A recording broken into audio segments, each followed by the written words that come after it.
This is Mitchell's Front Page on 94.7 The Pulse. On the line now, State MP for Lara, John Eren. Good morning. Good morning, Mitchell, and good morning to your listeners. Well, thanks for being on the program. There's been a real outpouring of emotion after people heard about your diagnosis with Parkinson's last week. And I really appreciate that. It's good to be loved, and clearly in a time of when a person's going through a stage with their health not being too good, it's a tower of strength to see so much support, and that's where I get my strength from. But just to recap, COVID has brought many things to our attention, and one of those things is obviously one's own personal health and well-being, and the personal health and well-being of their loved ones. And certainly, I don't think, and I think everybody would agree, there's nothing more important than your personal health.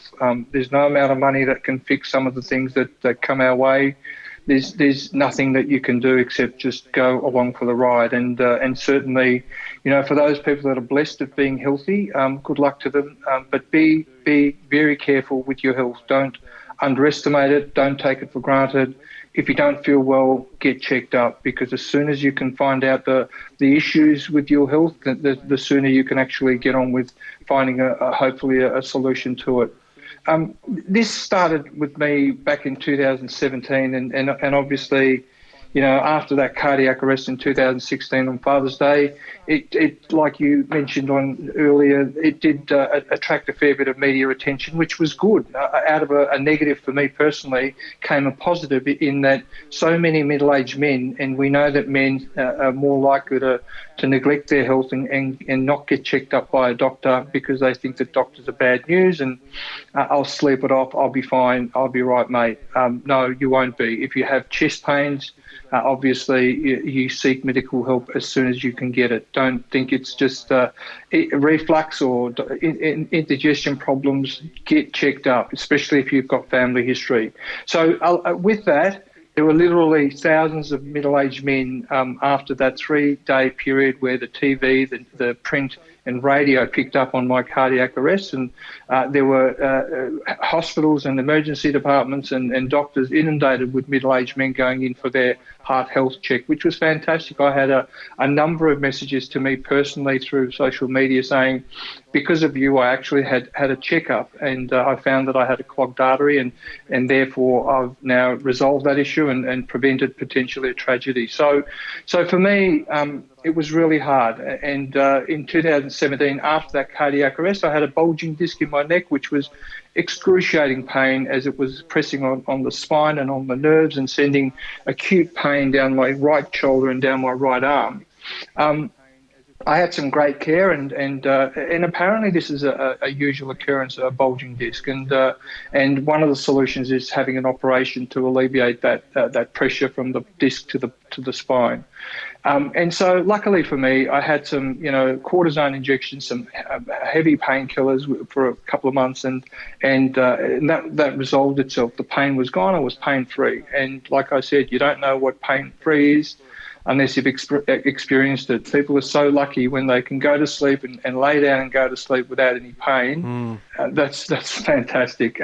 So then after that, there was some underlying issues which were I couldn't do up my shoelaces properly. I couldn't do up my buttons on my shirt. Shaving was becoming a little bit harder to do. There was a number of things that wasn't quite right. I wasn't feeling my bubbly self. I was more a little bit depressed. And of course, once the shaking in my right arm started, I thought that there was something wrong. And my family and friends and my colleague Christine Cousins, highlighted to me that when I was standing up in Parliament holding a piece of paper and my hand was a bit shaky, and she said, "What's wrong with you?" And I said, "I don't know. I think it's that nerve issue that I had on my neck. I might get checked up." And of course my right arm wouldn't swing. My wife and my kids and that would watch me walk, and my right arm wouldn't swing along with my left arm as you normally swing your arms as you walk. And that was quite strange. And of course, I then went to my local GP, and my GP referred me to two neurologists, one neurologist and a neurosurgeon, just to prepare for an operation if I'd needed it on my neck. So I went to the neurologist on the 3rd of December of last year in 2019, and Dr. Google. I think everybody sort of becomes a Dr. Google when they go to the doctor and self-diagnosis. And I said, look, doc, this is what happened. This is the story. Blah blah blah. I think I've done some damage to my nerves, and I just need an operation. Can you fix it? And he said, look, there's no easy way to say this. The reason why I walked behind you when you were walking into my room is to see your posture and how you walked, and whether you dragged your feet, you shuffled your walk, or your right arm didn't swing. These are telltale signs of a disease. And I said, what are you talking about? He said, there's no easy way to say this. And he said, you've got Parkinson's. And Wow. And at that point, my brain nearly exploded. There were so many questions in my mind. I mean, how, why, when, how do you know? Are you sure? And I was thinking, who has Parkinson's? And Michael J. Fox, I know. Muhammad Ali, I knew. And so this was, and my wife came in with me because I was quite nervous about having an operation on my neck, and we looked at each other and we just couldn't believe it. And I didn't know much about the disease, and so therefore he said that there wasn't a cure for it, but there are medications that will assist with the symptoms. It's a bit like putting makeup on a pimple to cover the pimple, but the pimple is there, but you won't see it. So the medication he prescribed to me, and basically, I've been on medication, and I was wanting to be, come out with this issue a while ago, but I didn't want to be self-indulgent with all of the health issues related to COVID in the communities where people are getting sick and dying. I just didn't want to be the focal point again of a health issue personally to me. But then again, I thought, look, time is critical here, and I think that if there are people out there suffering in silence, it's best to come out with it, make it public, so that people that have these symptoms can get some treatment, because the medication's great. I feel a lot like myself. The tremors are a lot less, and I don't have that foggy brain that I had leading up to. It's through end of 17, all of 18, and 19 and 20. And so that's why I went public. And of course, going public means that hopefully people will pay attention to some of these symptoms. And, for what it's worth, there are some 27,000 Victorians who are living with Parkinson's. There's about 80,000 people in the nation. So it's 4 out of every 1,000 people in the country have or will have Parkinson's. So it's prevalent, it's out there, and it is debilitating. Like I said, I'm grateful that it's not a disease that is a lot worse. And we know there are a lot worse diseases out there than Parkinson's. But having said that, because large amounts of people are getting this disease, it is debilitating. It is a quality of life issue. And, when the doctor says to you, depending on the individual, of course, on how progressive and aggressive it is, and each individual is different apparently. And, I'm fairly fortunate that in the time that I've been diagnosed, I don't think that it has progressed rapidly or aggressively, which is good for me. But, when a doctor says to you, just in case you might want to do some of those things on your bucket list that you've thought about, if you want to, climb Mount Everest or whatever. Skydiving? So I've done that, been there, done that. I've done skydiving, luckily. And so it is a bit of a wake-up call, and it sort of makes you feel, geez, am I too young for this disease? But there are, literally 18% of diagnosis are people of working age. So, once you're on the medication and you're on the right treatment, you can get back to your personal life, you can get back to your work life, and there are lots of people that are obviously working with Parkinson's, and I intend to do the same. I love my job, and I love what I do, and I want to do the best that I can up until the time that I can't. And obviously, at that point, I'll make my determination. But having said all of that, Parkinson's Victoria, who I've have had lots of conversations with since I've come out with it, they've asked me to be an ambassador for an event, and I want to plug it on your program as well. And Yes. normally they have a walk in the park, which raises some funds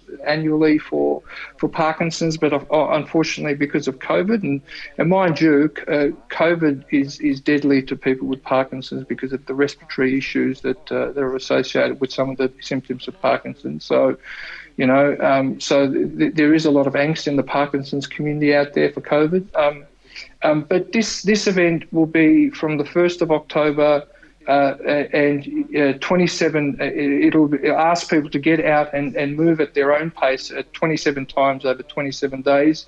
So from the 1st of October to the 27th of October, and you can register your interest at www.parkinsonsvic.org.au. And I'll be doing a lot more media leading up to this event. Hopefully we can raise some much needed funds for this disease that is not so well known. And obviously, because, as I've indicated, because it does have a tremendous impact on your quality of life. Like I had a cardiac arrest. I want to be brutally frank here, and I died for 3 minutes on the hospital floor. Now, when you have a cardiac arrest, you either pass away, which is unfortunate, obviously, or you survive it like I did and go on medications and nothing. You're healthier than ever before because the medications actually to thin your blood, to bring your blood pressure down, all of those things will mean that you will live a healthy, long life. You can exercise, you can do whatever you want. Parkinson's is not like that. Parkinson's is something that's over time degenerative. So it actually affects your quality of life, and it makes it unbearable for some people depending on what stage they're in. So I think from that perspective, it's a lot more sinister in that sense, in that it makes you suffer for longer, and obviously something needs to be done about it. So there you go. Well, thank you very much for giving us all of that information. We've, of course, plugged the, I think they call it a walk in the park, don't they? We've plugged that over the years on this program, but you're the first politician that we've spoken to. I suppose the cause of Parkinson's is lucky to have someone like you as their spokesperson, someone that knows a bit about talking to the media, that sort of thing.